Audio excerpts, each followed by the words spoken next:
ప్రభు అయిన యేసుక్రీస్తు నామంలో మీకు అందరికీ శుభాలు. ఈ బైబిల్ క్విజ్ ఈ కార్యక్రమానికి ప్రేమతో మిమ్మల్ని ఆహ్వానిస్తూ ఉన్నాను. ఈ బైబిల్ క్విజ్ ద్వారా చాలామంది బైబిల్లో ఉన్న పుస్తకంగా చదవడానికి దేవుడు కృప చూపిస్తున్నాడు.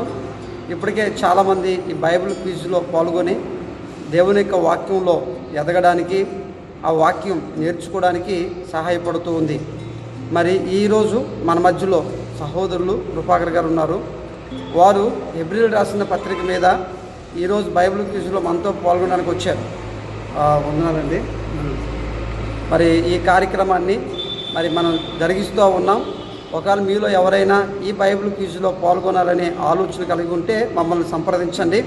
బైబిల్లో ఏదైనా ఒక పుస్తకం మీరు చదివిన ఆ పుస్తకం మీద మాకు తెలియపరిచినట్లయితే ఖచ్చితంగా ఈ బైబిల్ క్విజ్లో మీరు పాల్గొనవచ్చు. ప్రార్థన చేసుకొని మరి బైబిల్ క్విజ్ మనం ప్రారంభించుకుందాం. మహాగణుడు వగు దేవ, జీవాధిపతి వగు తండ్రి, నీ యొక్క లేఖనాల్లో ఉన్న అనేక సంగతులను మేము తెలుసుకుంటూ గ్రహిస్తూ ప్రభువా నీలో బలపడుతూ ఉన్నాం. అందును బట్టి మీకు స్తోత్రం. ఎవరెవరైతే బైబిల్ క్విజ్కి వస్తూ ఉన్నారో వాళ్ళందరినీ మీ ఆధీనంలో మీరు ఉంచుకొని మీరు నడిపిస్తున్నందుకు వందనాలు చెల్లిస్తున్నాను. దేవ ఈరోజు మరి సహోదరులు కృపాకర్ గారు వచ్చారు. హెబ్రీయులు రాసిన పత్రిక మీద సిద్ధపడ్డ ఆ సిద్ధపాటుని మీరు దీవెనకరంగా మార్చండి. మీ మహిమార్థమై నడిపించమని యేసు నామములో అడుగుతున్నాను పరమ తండ్రి, ఆమేన్. ఆమేన్. మరి ఈ సమయంలో బైబిల్ క్విజ్ మనం ప్రారంభించుకుందాం. మొత్తం 3 రౌండ్స్ ఉంటాయండి. ఒకటి 10 మార్క్స్ ఆబ్జెక్ట్ టైప్లో ఉంటాయి. ముందు ఏబిసిడీలు, తర్వాత రెండోదిగా ట్రూ ఆర్ ఫాల్స్ ఉంటాయి, తప్పులు. మూడోదిగా బిట్స్ ఉంటాయి. కనుక మొత్తం 20 మార్కులకు ఉంటాయి. 20 మార్కులకి మనం చక్కగా చెప్పవచ్చు. మనకు అందులో ఉన్న సమయాన్ని నేను చూస్తాను. అందులోని సమయం పడుతుంది, మినిట్స్ పడుతుంది. దాన్ని చూసుకొని మీకు కొనసాగిస్తాను. 2 నిమిషాల 17 సెకండ్స్ ఎప్పుడు పడుతున్నాయి. మీకు 60 సెకండ్స్ ఉంటాయి ఒకటి. దాన్ని మీరు జాగ్రత్తగా అబ్జర్వ్ చేసుకోండి. నేను టైం చెప్తాను కూడా అక్కడికి.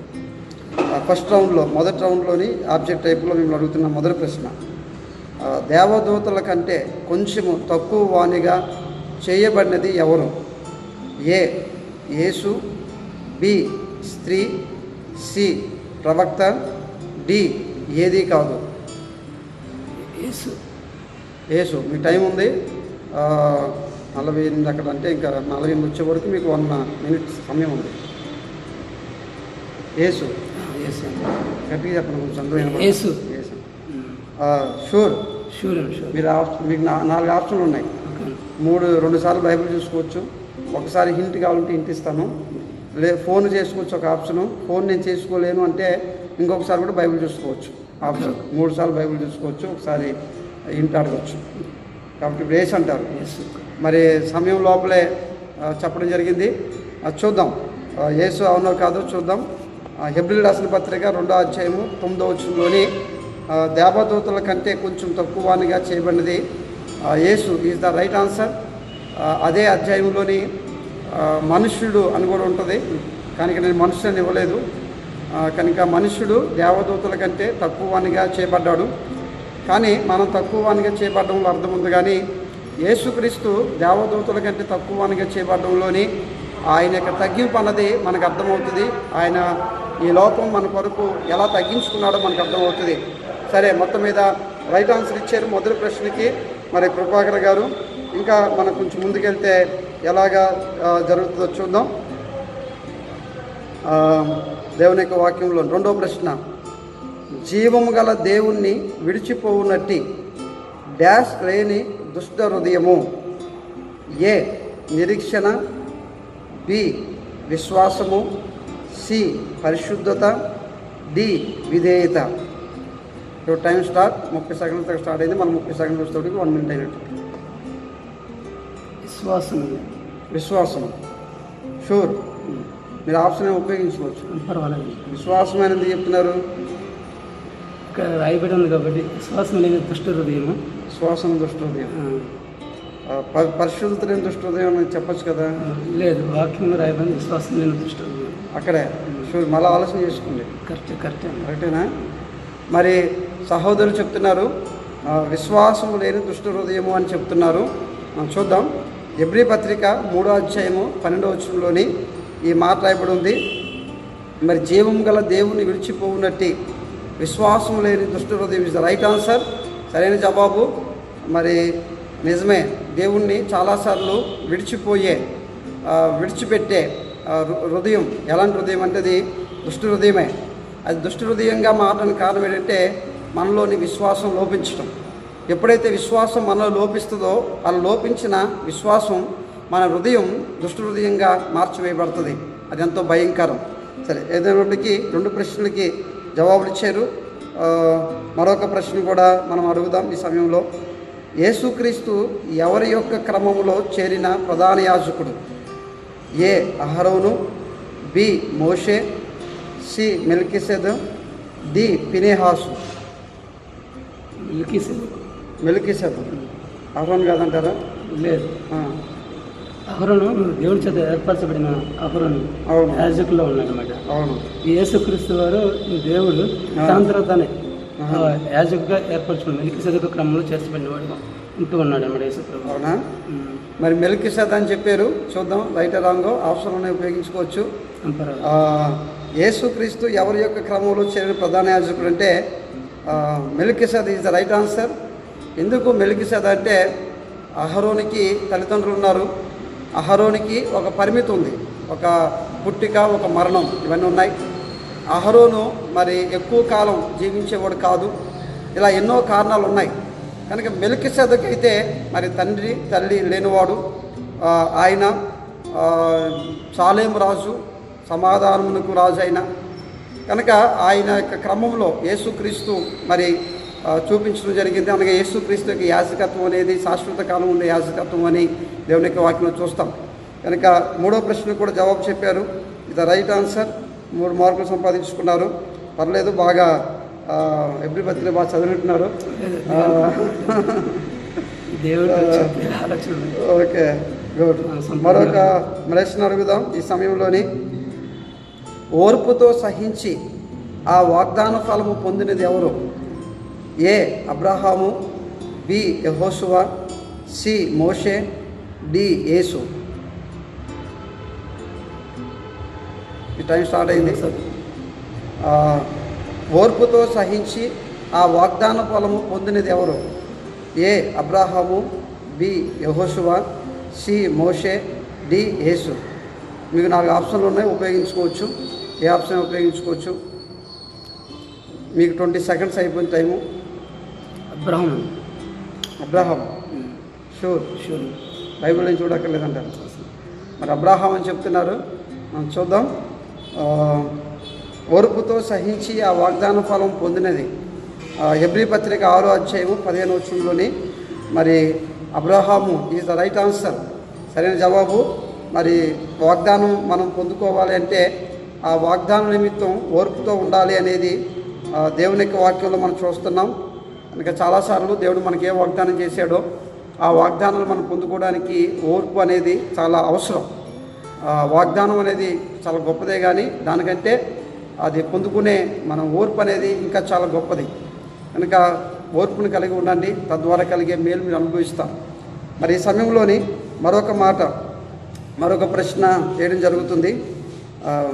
బలహీనత గల మనుషులను యాజకులుగా నియమించేది ఎవరు? ఏ దేవుడు, బి ధర్మశాస్త్రము, సి మోషే, డి దేవదూతలు. Time start. బలహీనత గల మనుషులను యాజకులుగా నియమించేది ఎవరు? దేవుడు, ధర్మశాస్త్రం, మోషే, దేవదూతలు. ధర్మశాస్త్రం చూసుకోండి. మరి పర్వాలేదు, మార్కు పోతుందేమో. మరి సహోదరులు చెప్తా వస్తున్నారు, మార్కు పోయినా పర్వాలేదు అని చెప్తున్నారు. చూద్దాం. 5వ ప్రశ్నకి బలహీనత గల మనుషులను యాజకులుగా నియమించేది ఎవరు అంటే ధర్మశాస్త్రం ఈజ్ ద రైట్ ఆన్సర్. 7వ అధ్యాయము 27వ వచనంలో రాయబడి ఉంది ధర్మశాస్త్రం. మరొక మార్కు తను సంపాదించుకోవడం జరిగింది. మరి ఈ సమయంలోని మరొక ప్రశ్న ఈ సమయంలో అడగడం జరుగుతుంది. ఏమి కలిగితే పాప పరిహార్థ బలి ఇకను ఎన్నడూ ఉండదు? ఏ మరణము, బి క్షమాపణ, సి రక్త ప్రోక్షణ, డి అర్పణ. Time start. ఒకసారి వన్ సెకండ్ సార్ క్వశ్చన్. ఏమి కలిగితే పాప పరిహార్థ బలి ఇకను ఎన్నడూ ఉండదు? ఏ మరణము, బి క్షమాపణ, సి రక్త ప్రోక్షణ, డి అర్పణ. ఒకవేళ మీలో ఎవరికైనా తెలిసినట్లయితే కింద కామెంట్ ఇవ్వచ్చు. మీరు ఈ బైబిల్ క్విజ్లో మీరు కూడా పాల్గొనవచ్చు. ఇలాగ లైన్లోనే క్లూవా? మరి సహోదరులు క్లూ అడిగారు, ఒక ఆప్షన్ అడగడం జరిగింది. 20 సెకండ్స్ మాత్రమే ఉంది. సరే, యేసుక్రీస్తు కల్వరి సిలువలో దీన్ని ఇచ్చారు. క్షమాపణ. క్షమాపణ షూర్. మరి క్షమాపణ అని చెప్తున్నారు, క్లూ తీసుకున్నారు. చూద్దాం. టైం ఇంకొక 5 సెకండ్స్ ఉంది. ఆయన ముందే చెప్పారు ఏమి కలిగితే పాప పరిహార్థ బలి ఇకను ఎన్నడూ ఉండదు అంటే ఎబ్రీ పత్రిక 10వ అధ్యాయము 18వ వచనంలో ఉంది. క్షమాపణ. అవును, క్షమాపణ కలిగినప్పుడు ఇంకా బలి అర్పించవలసిన అవసరత లేదు. కనుక యేసుక్రీస్తు కల్వరి సిలువలో మన పాపములు ఆయన క్షమించాడు. కనుక ఇక మనం యేసు ప్రభు నమ్మిన వాళ్ళు నైవేద్యాలు కానీ అర్పణలు కానీ బలులు కానీ అర్పించిన అవసరం లేదు. ఎందుకంటే మనం క్షమాపణ మనం పొందుకున్నాం కాబట్టి అది గొప్ప విషయం. యేసుక్రీస్తులో మనం పొందుకున్న క్షమాపణ. ఈ సమయంలో మరొక మార్క్స్ కూడా సహోదరులు సంపాదించారు. మరి ఈ సమయంలోని ఇంకా ముందుకెళ్దాం. 6 ప్రశ్నలు అయినవి. 7వ ప్రశ్న మనం ఇందులో అడుగుతున్నాం. ఈ మొదటి రౌండ్లోని 7వ ప్రశ్న, డ్యాష్ చేసిన వాడు నమ్మదగిన వాడు? ఏ నిబంధన, బి అద్భుతము, సి వాగ్దానము, డి ఏది కాదు. వాగ్దానం చేసిన వాడు నమ్మదగిన వాడు. చూసుకుని మీకు ఆప్షన్లు ఉన్నాయి, 3 ఆప్షన్లు ఉన్నాయి. ఇంకా వాగ్దానం చేసిన వాడు అంతేనంటారా? షూరా? షూర్. వాగ్దానం చేసిన వాడు నమ్మదగిన వాడు అని చెప్తున్నారు. చూద్దాం రైట్ ఆన్సరో కాదో చూద్దాం. ఎబ్రీ పత్రిక 10వ అధ్యాయము 23వ వచనంలో ఈ మాట రాస్తుంది. వాగ్దానం చేసిన వాడు నమ్మదగిన వాడు ఈజ్ ద రైట్ ఆన్సర్. మరి సరైన జవాబు చెప్పడం జరిగింది. మరొక మార్కును కూడా సంపాదించుకోవడం జరిగింది. ఈ సమయంలో 7కి 7 మార్క్స్ తను సంపాదించడం జరిగింది. ఈ సమయంలో మరొక ప్రశ్న మరి అడగడం జరుగుతుంది. చాలా చక్కగా మరి పత్రిక అంతా కంటెస్టెంట్ చేశారు. మరి ఏమో మరి మొత్తం మీద చక్కగా చెప్తున్నారు. చూద్దాం. 8వ ప్రశ్న, ఇక కాలము బహు కొంచెముగా ఉన్నది, వచ్చుచున్నవాడు ఆలస్యం చేయక వచ్చును అన్న వాక్యము ఎన్నో అధ్యాయములో ఉంది? ఏ 5వ అధ్యాయము, బి 12వ అధ్యాయము, సి 10వ అధ్యాయము, డి 8వ అధ్యాయము. Option time start. బైబిల్ చూసి చెప్తారంట, బైబిల్ ఆప్షన్ తీసుకుంటారంట. చూద్దాం. ఇక కాలం బహు కొంచెముగా ఉన్నది, వచ్చున్నవాడు ఆలస్యం చేయక వచ్చును. ఇది మంచి ఆయన రాకడ గురించిన వాక్యం. ఇది 10వ అధ్యాయం. 10వ అధ్యాయం బైబిల్ చూసింది. ఇక మరి 10వ అధ్యాయం అని చెప్తున్నారు. చూద్దాం అది సరైన జవాబు కాదో చూద్దాం. బైబిల్ చూసేది కాబట్టి ఇంచుమించు సరైన జవాబు అయి ఉండొచ్చు. ఎందుకంటే బైబిల్ చూసి చెప్పిన తర్వాత కూడా తప్పు అవుతుందా అంటే అవ్వకపోవచ్చేమో, కొన్నిసార్లు అవ్వచ్చు కూడా, చెప్పలేం. తొందరలో కూడా ఒకటి చూడపోయి ఇంకోటి చూస్తాం మనం. సరే, ఏదైనప్పటికీ చూద్దాం. ఇకను కాలం బహు కొంచెముగా ఉన్నది, వచ్చున్నవాడు ఆలస్యం చేయక వచ్చును. ఎబ్రీ పత్రిక 10వ అధ్యాయము 37వ వచనంలో ఉంది. 10వ అధ్యాయం ఇస్ ద రైట్ ఆన్సర్. 2 ఆప్షన్లు సహోదరులు ఉపయోగించుకోవడం జరిగింది. ఇంకా 2 ఆప్షన్లు మాత్రమే ఉన్నాయి. ఫోన్ ఆప్షను ఉంది. తర్వాత ఫోన్ ఆప్షన్ వద్దనుకుంటే మటుకు బైబుల్ అని మనం పెట్టాం. మళ్ళీ కొత్తగా అది, ఇంతకుముందు అయితే ఫోన్ ఆప్షన్ కింద ఉంది. 8 దానికి మార్క్స్ దాన్ని సంపాదించారు. మరి ఈ సమయంలో 9వ ప్రశ్న అడగడం జరుగుతుంది. శ్రేష్టమైన బలి అర్పించినది ఎవరు? ఏ హేబేలు, బి అహరోను, సి మెల్కీసెద, డి అబ్రహాము. ఆ టైం స్టార్ట్ అయింది అక్కడ. మళ్ళా ఒక ప్రశ్న, శ్రేష్టమైన బలి అర్పించినది ఎవరు? హేబేలు, అహరోను, మెల్కీసెద, అబ్రహాము. జాగ్రత్తగా ఆలోచించి చెప్పండి, తెలిసినట్టే ఉంటుంది.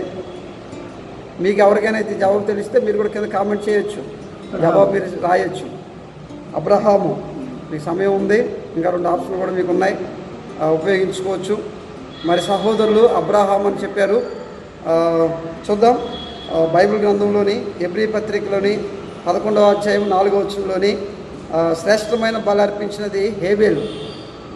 Abel is the right answer, Abraham wrong answer. Abraham బలి అర్పించాడు, కానీ శ్రేష్టమైన బలి అని ఒక హేబేలుకే రాసుంది కనుక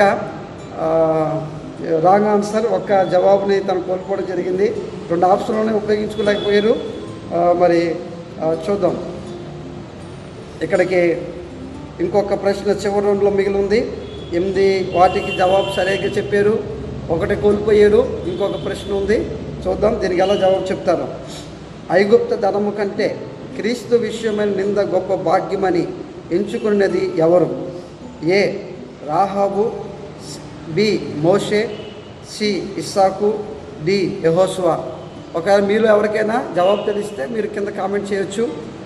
ఐగుప్త ధనము కంటే క్రీస్తు విషయమైన నింద గొప్ప భాగ్యమని ఎంచుకున్నది ఎవరు? మోషే. మీరు 2 ఆప్షన్లో ఇంకా ఉపయోగించుకోవచ్చు. మోషేనా? షూర్. మరి మోషే అని చెప్తున్నారు. చూద్దాం ఇది సరైన జవాబు అవునో కాదో. హెబ్రీ పత్రిక 11వ అధ్యాయము 24వ వచనంలోని మోషే ఈజ్ ద రైట్ ఆన్సర్. మరి మోషే అంతఃపురంలో పెరిగిన ఫరో యొక్క కుమార్తె యొక్క కుమారుడిగా పెరిగిన, తన కలిగిన ధనము, తన కలిగిన అంతస్తు, తన కలిగిన హోదా అంతటిని కూడా క్రీస్తు నిమిత్తం వదిలివేసుకున్నాడు, వద్దనుకున్నాడు. కనుక క్రీస్తు నిమిత్తం వాటిని వద్దనుకునే ఆ మనస్తత్వాలు, అలాంటి జీవితాలు ఈరోజు ఎంతైనా అవసరం ప్రభువు కొరకు, దేవుని సేవ కొరకు. మరి మొదటి రౌండ్ పూర్తయింది. ఈ మొదటి రౌండ్లోని 10 ప్రశ్నలకు గాను 9 ప్రశ్నలకి సరైన జవాబు చెప్పారు. 1 ప్రశ్నకి జవాబు చెప్పలేకపోయారు. 9 మార్క్స్ తను సంపాదించుకోవడం జరిగింది. రెండో రౌండ్లో ట్రూ ఆర్ ఫాల్స్లోకి వస్తున్నాం. ట్రూ ఆర్ ఫాల్స్ చాలామంది ఇక్కడ కొంచెం తలపడుతున్న సందర్భం ఇది. అయినా చూద్దాం, దేవుడు మరి ఎలా నడిపిస్తుందో మనకు తెలియదు. అయినా చూద్దాం. ట్రూ ఆర్ ఫాల్స్ అండి. ఇది సెంటెన్స్ కరెక్ట్ కాదు చెప్పడమే, అంతకన్నా ఇంకేం లేదు ఇందులో. ఓకే, మొట్టమొదటిగా ఇంత గొప్ప రక్షణను మనం నిర్లక్ష్యము చేయని ఎడల ఎలాగో తప్పించుకుందాము. ఈ టైం స్టార్ట్ అయింది. మీకు ఎవరికైనా తెలిస్తే ట్రూ ఆర్ ఫాల్స్ మీరు చెప్పొచ్చు. అందులోని తప్పు ఎందుకని తప్పు అనుకుంటున్నారు? అది చేసిన ఎడలన్నారా, మీరు చేయని ఎడల అంటున్నారు. చేయని ఎడల అని ఉందా? మీరు చెప్పింది కానీ చేసిన ఎడల ఉంటుంది కదా. ఇంత గొప్ప రక్షణ నిర్లక్ష్యం చేసిన ఎడల అంటే రక్షణ నిర్లక్ష్యం చేయకూడదా? చేయకూడదు. ఎందుకంటారు? మనం పాపలో పడిపోతాం కదా. మరి రక్షణ నిర్లక్ష్యం చేయడం, రక్షణ నిర్లక్ష్యం చేస్తే మనకు రక్షణ నిర్లక్ష్యం చేస్తే మరి దేవుడు ఇచ్చే ఒక పరలోక రాజ్యంకు మనం వరుసను ఎలాగ కాగలము అనేది నా ఉద్దేశం. అవునా? మరి సెంటెన్స్ రాంగ్ అని చెప్తున్నారు. చూద్దాం. మరి ఇంత గొప్ప రక్షణ మనం నిర్లక్ష్యము చేసిన ఎడల ఎలాగో తప్పించుకుందాం అని ఉంటుంది అక్కడ. కానీ నేను చేయని ఎడల అని చెప్పాను. Is the right answer. మరి సరైన జవాబు చెప్పారు. రెండో రౌండ్లో మొదటి దానికి నిజమే, మనం పొందుకున్న రక్షణ చాలా గొప్ప రక్షణ. అది అంత గొప్ప రక్షణను మనం నిర్లక్ష్యం చేయకూడదు. నిర్లక్ష్యం చేస్తే ఆ చేసిన నిర్లక్ష్యం యొక్క ఖరీదు భవిష్యత్తులో మనం ఎదుర్కోవాల్సి వస్తుంది. ఏదైనా అంతే. ఒక ఖరీదైన సెల్ ఫోన్ మనం నిర్లక్ష్యం చేస్తే దాని ఖరీదు తర్వాత మనం దాన్ని పే చేయవలసి వస్తుంది, దాని యొక్క పరిస్థితిని. అలాగే రక్షణ ఒకవేళ విషయంలో ఎవరైనా మీరు నిర్లక్ష్యం చేసినట్లయితే ఇప్పుడే దేవుని యొక్క వైపు తిరగండి, ప్రభు చేత బలపరచబడండి. సరే, మరొక ప్రశ్న అడుగుదాం. రెండవ ప్రశ్న నుండి ఇందులోని మీకు తమ విషయంలో దేవుని కుమారుణ్ణి సిలువ వేయుచు బాహాటంగా ఆయనను అవమానపరుచున్నారు. సార్, తమ విషయంలో దేవుని కుమారుని సిలువ వేయుచు బాహాటంగా ఆయనను అవమానపరుచున్నారు. తమ విషయంలో రైట్ ఆన్సర్. Right answer. మీకు 2 ఆప్షన్లోనే ఉపయోగించుకోవచ్చు. మరి 2 ఆప్షన్లు ఉన్నాయి, ఉపయోగించుకోలేదు. బాగా చెప్తున్నారు. మరి బాగా చెప్తున్న ఈ సమయంలో మరి దీనికి సరైన జవాబా కాదా చూద్దాం. తమ విషయంలో దేవుని కుమారుని సిలువ వేయచ్చు బాహాటకంగా ఆయనను అవమానపరుచున్నారు. మరి చాలామంది యేసుక్రీస్తుని అవమానపరుస్తున్నారు. ఆయన బహిరంగంగానే సిలువ వేస్తున్న జీవితం జీవిస్తూ ఉన్నారు. అయితే ఇక్కడ ఈ ప్రశ్న రైటా కాదా అంటే హెబ్రీ పత్రిక 6వ అధ్యాయము 6వ వచనం చూడండి బ్రదర్ ఒకసారి. ఎబ్రీ పత్రిక 6వ అధ్యాయము 6వ వచనం. తమ విషయంలో దేవుని కుమారుని మరల సిలువ వేసి బాహాటముగా అవమానపరుచున్నారు కదా. నేను చదివి చెప్తున్నాను. తమ విషయంలో చూడండి, అక్కడ చూడండి. తమ విషయంలో దేవుని కుమారుని సిలువ వేయచ్చు బాహాటంగా ఆయనను అవమానపరుస్తున్నారు. అలాగే ఉందా? మరలా అనేది లేదు. మరలా చిన్న పదం లేదు అక్కడ, మరి కష్టం. మరలా అని లేదు. కాబట్టి మరలా అనేది కూడా చాలా ఇంపార్టెంట్ వర్డ్ అక్కడ. ఎందుకంటే తమ విషయంలో దేవుని కుమారుని మరలా అంటే ఇంతకుముందు ఆల్రెడీ అదే పరిస్థితుల్లోకి వెళ్ళిపోయారు. దేవుడు కనికరం చూపించాడు, వచ్చారు. మళ్ళీ వాళ్ళు ఆయన్ని మళ్ళీ సిలువ వేస్తున్నారు. చూడండి, కనుక ఎన్నిసార్లు ఆయన మనం సిలువ వేస్తాం? మన పాపాన్ని బట్టి, మన దోషాన్ని బట్టి. కనుక మరలా ఆయన సిలువ వేయొద్దు అన్నదే ఈ వాక్యం యొక్క మెయిన్ ఉద్దేశం. కనుక మరి ఇందులోని ఒక మార్క్ తను కోల్పోవడం జరిగింది.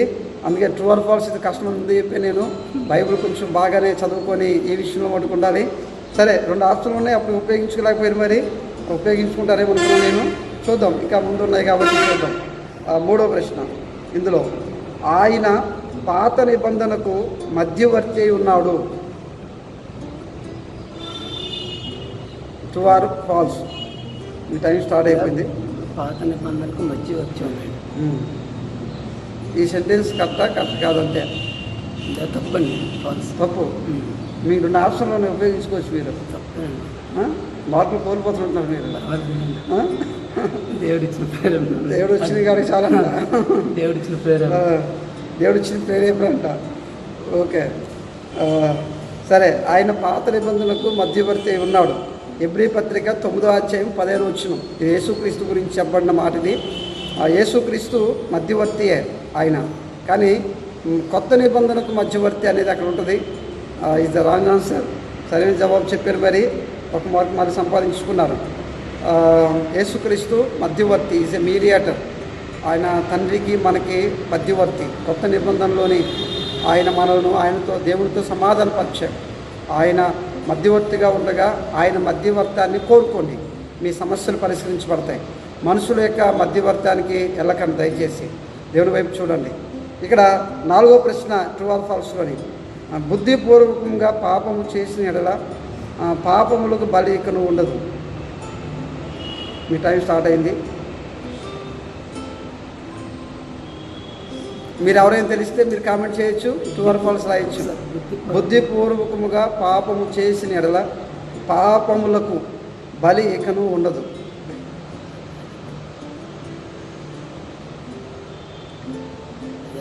తప్పనిసరి ఫాల్స్. తప్పు. ఎందుకు తప్పు అంటున్నారు?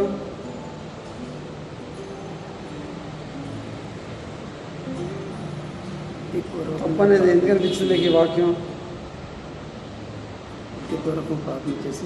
బుద్ధిపూర్వకంగా పాపం చేసిన పాపములకు బలి ఇకను ఉండదు.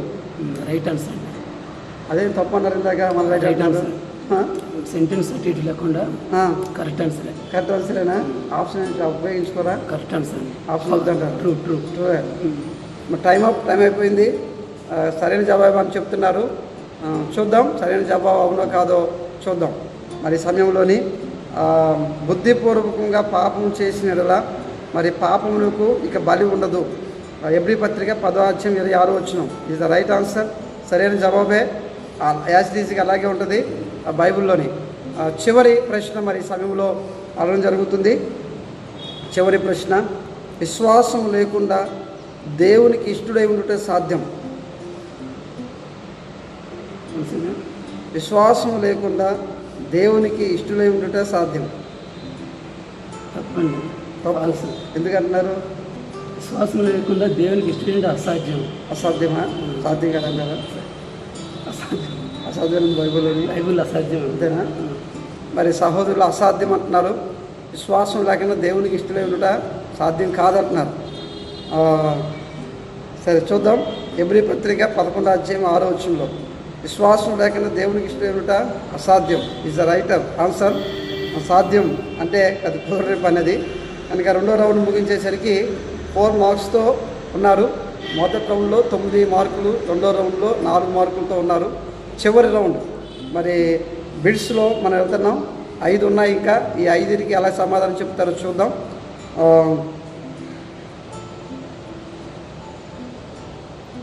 అబ్రాహాము ఏ వస్తువులలో 10వ వంతు ఇచ్చెను? Your time start. అబ్రహాము ఏ వస్తువులలో 10వ వంతు ఇచ్చెను? కొల్లగొన్న వస్తువులు.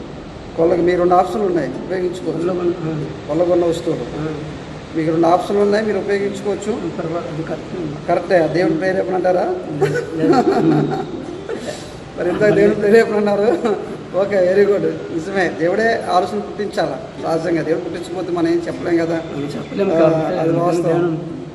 నిజమే. సరే చూద్దాం. మరి అబ్రాహాము ఏ వస్తువుల్లో 10వ వంతు ఇచ్చాను అనేది సహోదరులు మరి దగ్గరికి వచ్చారు, కానీ రైట్ ఆన్సర్ చెప్పలేదు. కొన్న వస్తువులు అని చెప్పారు, కానీ శ్రేష్టమైన వస్తువులు అని చెప్పలేదు. కొల్లగొన్న శ్రేష్టమైన మీరు శ్రేష్టమైన కొల్లగొన్న అని చెప్పారు. అంటే మరి 2 ఉంటాయి మనం అని చెప్పి నేను చెప్పలే. అదంతా ఒకటే సెంటెన్స్. అది అదే కొల్లగొన్న శ్రేష్టమైన వస్తువులలో 10వ వంతు ఇచ్చాడు. అది ఇంపార్టెంట్ అక్కడ. కాబట్టి కొల్లగొన్న ఉంది, కానీ శ్రేష్టమైన వస్తువులలో 10వ వంతు ఇచ్చిన కంటిన్యూషన్, అంటే కంటిన్యూషన్ అది. కాబట్టి మరి ఆఫ్ చెప్పినా అక్కడ ఆన్సర్ చెప్పాలి, కాబట్టి జవాబులు అయితే ఇక్కడ మనం గమనించాలి. దేవుడికి మనం ఇచ్చేది ఏదైనా సరే అది శ్రేష్టమైనదిగా ఉండాలి. కనుక శ్రేష్టమైన వాటినే ప్రభువుకి అర్పించాలి. మరి ఈ బిట్స్లో మొదటి ప్రశ్న సగమే చెప్పారు, కానీ సగం చెప్పలేకపోయారు. కనుక హాఫ్ మార్క్ ఇవ్వడం జరుగుతుంది. చూద్దాం, ఎందుకంటే ఒక హాఫ్ మార్కు కొల్లగొన్నలో శ్రేష్టమైనవి అది. సరే, రెండవ ప్రశ్న 7 అడుగుతుంది. శ్రేష్టమైన సేవకత్వము పొందినది ఎవరు? శ్రేష్టమైన సేవాకత్వం పొందినది ఎవరు? టైం స్టార్ట్ అయిపోయింది. మీకు 2 ఆప్షన్లు ఉన్నాయి, ఉపయోగించుకోవచ్చు. క్లూ అయిపోయింది. బైబిల్ 2 సార్లు బైబిల్ చూసుకోవచ్చు మీరు. ఇంకా శ్రేష్టమైన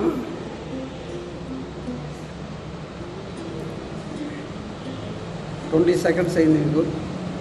శ్రేష్టమైన సేవాకత్వం పొందింది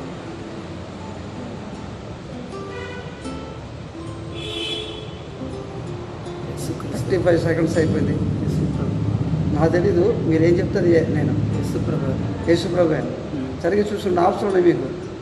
సెవెంత్ కానీ పోగొట్టుకుంటారేమో. చూడలేము. అదే మరి మీ ఇష్టం. ఇంకా 10 సెకండ్స్ ఉంది మీకు. 10 సెకండ్స్ ఉంది. యేసుప్రభు. టైం అయిపోయింది. యేసుప్రభు అని చెప్తున్నారు సహోదరులు. మరి చూద్దాం. శ్రేష్టమైన సేవాకత్వం పొందినది యేసుక్రీస్తు ఇస్ రైట్ ఆన్సర్, సరైన జవాబు.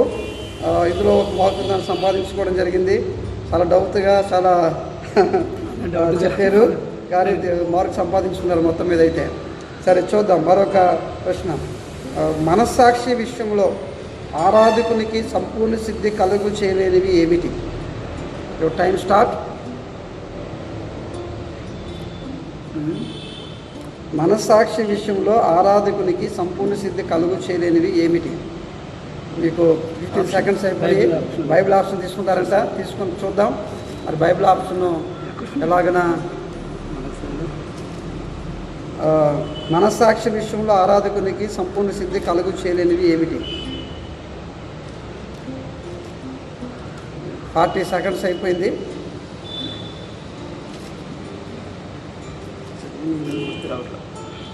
చదివినయే గుర్తురావు. అదే కదా ఎగ్జామ్ అంటే. మరి ఎగ్జామ్ అంటే చదివిని గుర్తు చేసుకోవడం ఎగ్జామ్. మీకు ఇంకా 10 సెకండ్స్ ఉంది.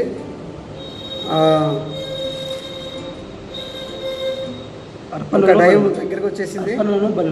అర్పణలని బలులని చెప్పారు సహోదరులు. చూద్దాం. Time up.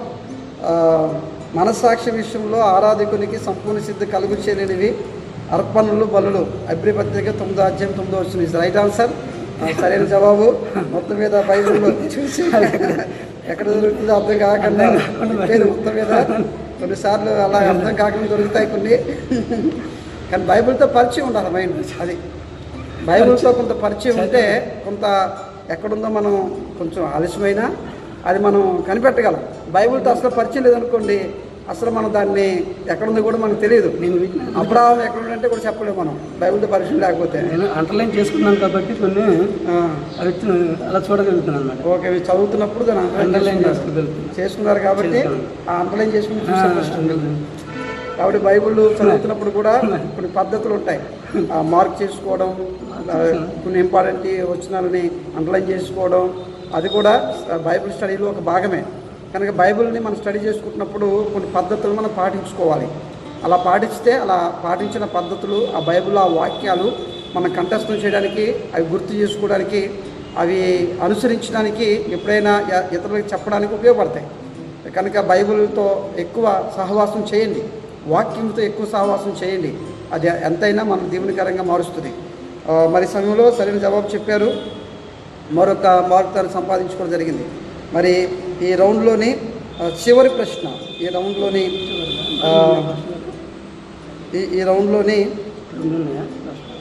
మూడు అడిగాను, రెండు ఉన్నాయి, 2 ప్రశ్నలు ఉన్నాయి.